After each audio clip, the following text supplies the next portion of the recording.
One of the big storylines that came out of UFC 304 this past weekend was the UFC releasing flyweight fighter Muhammad Mokaev from the roster despite getting a win over Manel Kape. And we got wind of this at the press conference with Dana White alluding to Mokaev, having some success in PFL. But then we got this. This was really odd. You don't see this happen too often. John Morgan posting a message from the UFC in regards to the rankings. He says, "No time wasted removing Muhammad Mokaev from the official flyweight rankings pool. Voters were sent the following notice. To all panelists, please note that Muhammad Mokaev has been removed from the rankings eligibility. He's completed the last fight in his contract and will not be re-signed. If you've already completed your rankings, we ask that you log back in and reevaluate the flyweight division." So the UFC doesn't normally do this when they're parting ways with the fighter. This reminds me a bit of when the UFC parted ways with Chris Cyborg. You remember Dana White had that whole video saying, she's done.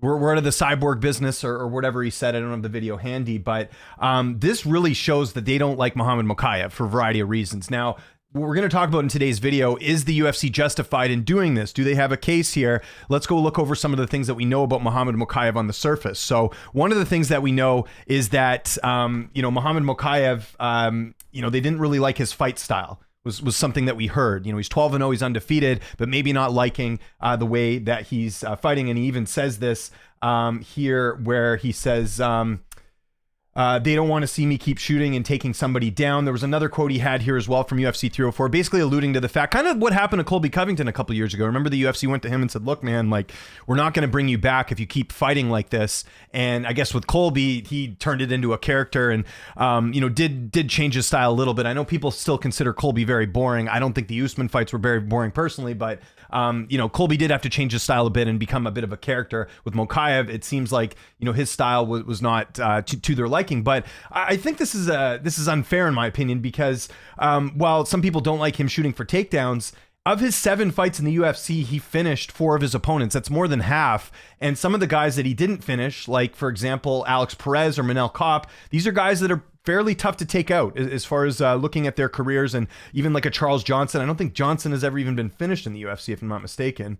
Right? I think all of his losses were decisions. So, I don't necessarily fault Mokaev for not finishing some of these guys. So, I mean, again, if you are finishing fights, maybe it's not appealing and not exciting to watch him fight leading up to those finishes, but I don't think he's the most boring fighter on the roster. So I don't really understand that. Now, there are some things that I've heard behind the scenes with Mokaev that the UFC is not very fond of him, and it's not just his fighting style. I do wonder if there's some issues with him as far as negotiating fights and things of that nature. That's my hunch. I have heard, prior to this fight that the UFC is not very happy with him. Like I said, I don't think it's just his fight style. I think there's some other stuff at play.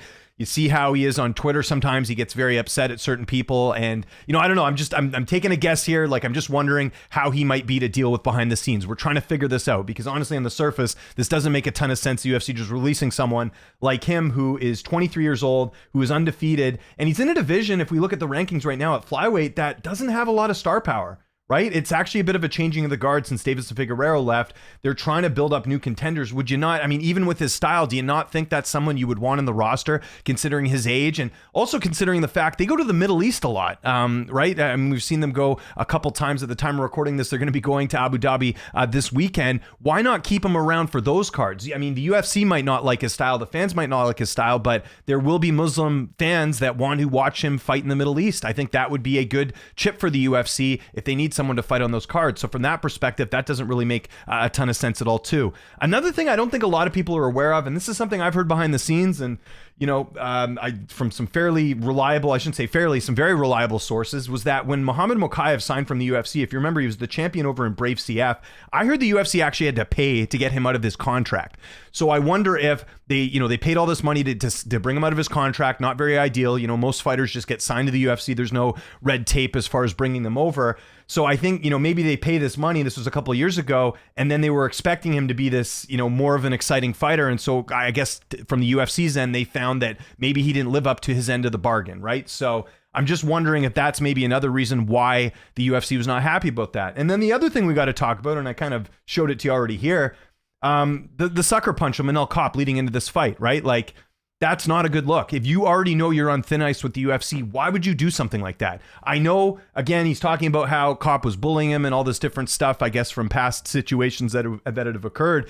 But, that's something you handle in the cage. You don't handle it outside the cage. What if he hit Kape and Kape's injured and he's out of the fight and that jeopardizes the fight. That's not good for business. I could see the UFC being very upset with this. And I know there'll be people pointing to, Conor McGregor and the whole incident with Khabib and the dolly and all that stuff. And that's something they actually use to build up their fight, right? If you remember that leading into the Khabib and Conor fight, that was the whole narrative, was that these guys don't like each other. We're going to use the footage and the countdown and all this different stuff and we're going to prop it up. But the difference is Conor McGregor is good for business at the end of the day for the UFC. They find him exciting. He's a good personality. So something like that, the UFC saw that and took it as a positive. In this situation, there's not a way they can spin this in a way that's going to make Kape and Mokaev look positive here, right? So I don't think this helped either. And I think that was another reason why the UFC just said, okay, enough's enough. We don't care if he wins or loses. You're going to be going elsewhere. So with all these external factors, I mentioned it there, buying the contract out of Brave, some rumblings about him maybe being tough to deal with behind the scenes, his fight style not being so exciting. At the UFC basically views Mokaev as not good for business. But I do wonder as well, like I said, flyweight, not exactly stacked, doesn't exactly have a lot of up-and-comers. I do wonder if this is something they might look back on in a few years and regret. Reminds me a couple years ago when, not more than a couple years ago, when they let Ryan Bader go from the UFC and let him go to Bellator. And he did quite well in Bellator, ended up being a champion over there. It didn't hurt their bottom line in terms of, dollars and cents, but it did to a certain degree hurt the division because there was a period when Bader left where there weren't a lot of great light heavyweight prospects in the wings. If you go back and look at it, there was still some time to figure things out. And I think it did hurt them there because we were getting some matchups that frankly weren't that competitive. This was back when John Jones was the light heavyweight champion. There was a real cutoff. You had like Jones and Cormier and Gustafsson, and then there was a huge drop off after that in terms of the rankings. A guy like Ryan Bader would have been beneficial to them. That's how I kind of see this. Like, I don't think it's going to hurt the UFC's bottom line, but I do think in situations like when they go to the Middle East, like when they're trying to build up other big fights in the flyweight division, this may hurt them in the long run. So that's why I'm kind of mixed here. I know people get upset that I don't have one strong opinion on this, but I think it's fine to look at all angles here. Like, I do understand from the business standpoint of why Mokaev is not good for business for the UFC, but I also think a 23-year-old, like if he was in his 30s and this happened and he's, not a very exciting fighter, I could understand it, but he's 23 years old.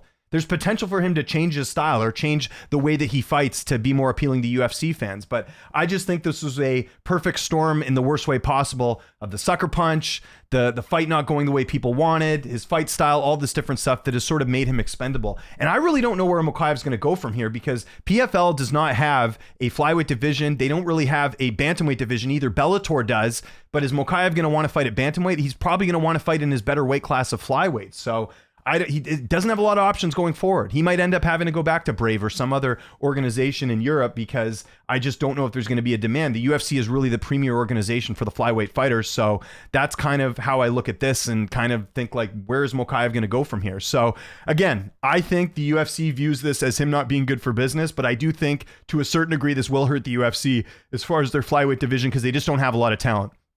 A lot of upcoming talent. I mean, again, there's a couple guys here, right? Like Tyra, who's making a name for himself. They have Steve Erceg, who people obviously like and find exciting, and also was picked over Mokaev for the title shot. So yeah, but I'm just saying, like in a division that's not that strong, you do wonder if this is going to sort of hurt their bottom line as well. So I want to know what you guys think in the comment section below. Do you think this was justified? Do you understand why the UFC released him? Are you kind of on my side there as to why they got rid of him? Or do you think this is just really petty and a really bad move from the UFC? I've seen a lot of people who don't like Mokaev's fight style and all that. I'm curious to hear your thoughts on him being released. But again, this was pretty harsh from the UFC. You don't see them go to these lengths to let people know, hey, this guy's not a part of our organization anymore. So it's a bit puzzling there. Like I said, I understand from a business standpoint why the UFC decided that he wasn't worth their time, but I think to a certain degree this will hurt the flyweight division and what they're trying to do there. So follow me on Twitter, TikTok, Instagram, @Lynch on Sports. My name is James Lynch. Thank you so much for watching, and I'll see you next time.